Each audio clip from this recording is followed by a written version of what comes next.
Welcome back into the Sports Source, this segment of our show, brought to you by Phil Cobble Fine Homes and Land. And if you're looking for a realtor who deals in beautiful homes, fantastic mountain and lakeview properties, and has a track record that includes $300 million in real estate transactions, that kind of narrows the field. That shortens the list of Phil Cobble and his team. Look at this week's showcase home, this home in the Turkey Creek area, 4 bedrooms, 3.5 baths. Only 19 months young, Phil tells me. So it's a brand new home right there, great location. Phil Cobble, Fine Homes and Land, and Phil's number is going to be on the front of our desk.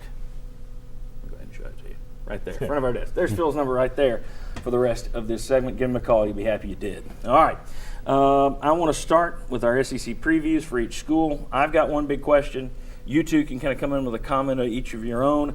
Chuck, we're going to leave you as the decider. You're in the W. Bush role. You get to be the decider and tell us how many wins over under these teams are going to get. Okay. So we'll start with Vanderbilt. And my question for Vanderbilt, there you see him.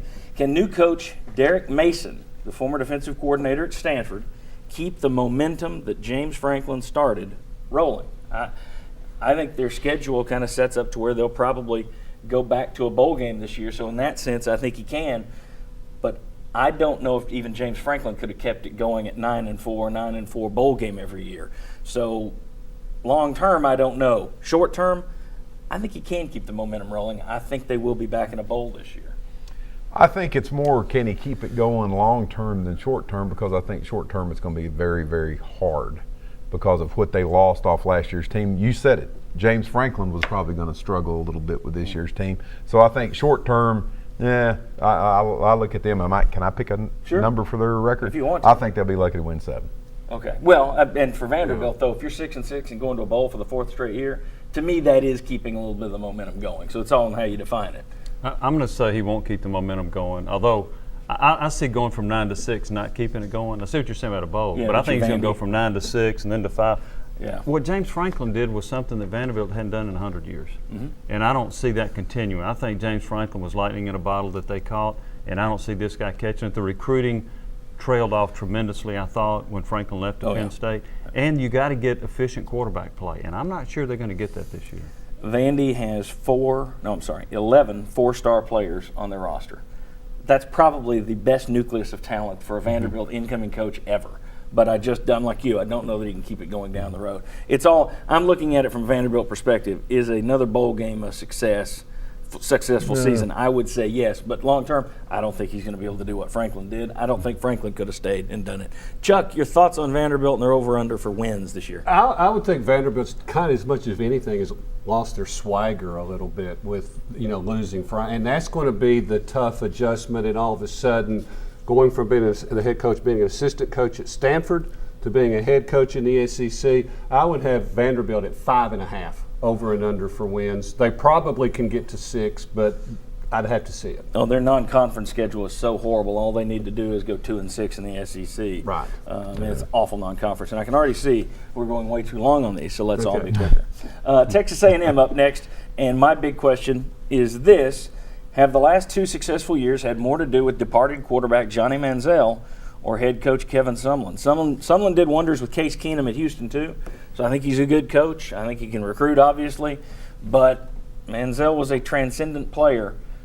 I don't know. We're going to see this year how good Kevin Sumlin really is. I'll let you go first. I'm going to go Sumlin because of what he did at Houston, because I think he is a very good molder of quarterbacks. Now, the thing that's going to hurt them is their defense sucks. Yes. Okay, so that's going to be an issue. 3 straight years. But I think offensively they will still be able to score points. Now, they're going to be able to overcome the defense, I don't know, but I think Sumlin's so good they'll maintain their success. I should have gone first because I was going to say I think it was Sumlin. Now, you got to look at what they've lost, too. They just didn't lose Manziel. I mean, they lost Evans. They lost, I can't think of the name of the tackle that they lost. It was the first-round pick, Matthews. So, I mean, I think this is going to be probably their hardest year since they've got the SEC. I know it's just year 3, but I think it's going to be tough, especially because of where they're at over in the SEC West. Chuck? And as much as anything, last year Manziel might have been a distraction a lot of times, too, and tough for a coach to deal with. I would have Texas A&M at over and under of 8 wins. Okay. And the struggle there is in what division you play in, too, trying to get there. Yeah, you put them in the East, and they're competing for the title. Yeah. All right, the next one up is South Carolina. And my question there is, has Steve Spurrier built their program to the point now where they no longer have to rebuild, they can just reload. They lose probably the school's best all-time winning quarterback, well, no, probably two it is, Connor Shaw, just a gutsy player. They lose Jadeveon Clowney. They lose Kelsey Quarles. Are they to the point now, 3 straight 11-2 seasons, are they to the point of just like an Alabama or an LSU, they just keep it going? I tell you what, I think everybody, Jadeveon Clowney, where was he picked in the draft? Number 1. Oh, yeah. I think Connor Shaw is a bigger loss for them. I really do. I think you could live without Clowney. I thought last year he was very up and down. A lot of games is mediocre, and Connor Shaw didn't get the credit. I'm kind of surprised that he didn't get drafted. So I think it's going to be hard for them to maintain because I think Connor Shaw meant that much to them. I agree with you about Connor Shaw being a very valuable piece of that puzzle, and as you said, the all-time winningest quarterback there. But I think they're reloading. I think they've done such a good job. They're going to be fine on the offensive line, at receiver, at running back, on defense. Can Dylan Thompson pick up the pieces for Shaw? I don't know, but I think that they're at the point where they're not having to go back to a 5 or 6 win season. I think they're going to. I just think they're reloading. Personally, I think this may be, and I know what he did at Florida, and I know all of the SEC titles, but Florida, it's not like he inherited a complete dog at Florida when he got there. There was some talent. What he's done at South Carolina so far, if he keeps this thing rolling, I think it's more impressive than what he did at Florida. Because just like Vanderbilt with James Franklin, it had been a century and no one had done what Steve Spurrier's done. Your take on the Gamecocks and what are they going to do in the win column? 3 straight 11-win seasons, so you can't discount that. Mike Davis at running back, that's a huge player. I would have South Carolina's over and under at 10 wins. Which really just speaks again to what Steve Spurrier has accomplished over there. If Chuck's right. If he's wrong, if we're all wrong, I agree. I agree, though. I think they're ready to reload. All right, last one in this segment: Mississippi State, and the question is, can Dak Prescott there carry the Bulldogs? He's being talked about as a Heisman candidate in Starkville. The rest of the roster looks kind of so-so to me. But you look back at that Dan Mullen / Urban Meyer offense. Thrives with a special quarterback. At Utah, Alex Smith. At Florida, Tim Tebow. At Ohio State, where Meyer is now, you got Braxton Miller. Is Dak Prescott that kind of transcendental figure for Mississippi State? No, I don't think he is.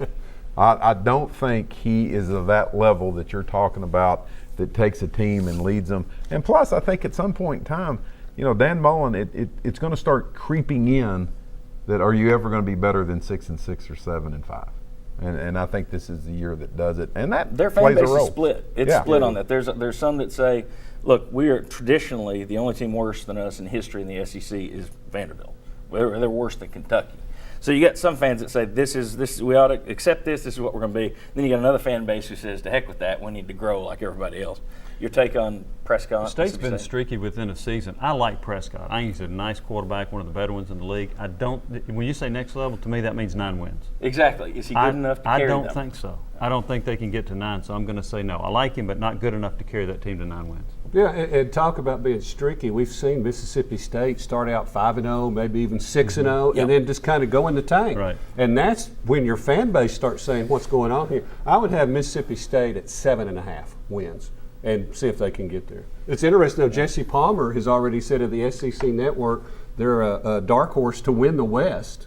That's real dark. And Dax Prescott is could win the Heisman. I think Jesse Which half of the horse is dark? For I think there's another dark horse in the Magnolia State, but it's not Mississippi State. We'll talk about that later on. Plenty more to come. We got some of Tennessee's biggest rivals in our next segment. Come on back on the Sports Source.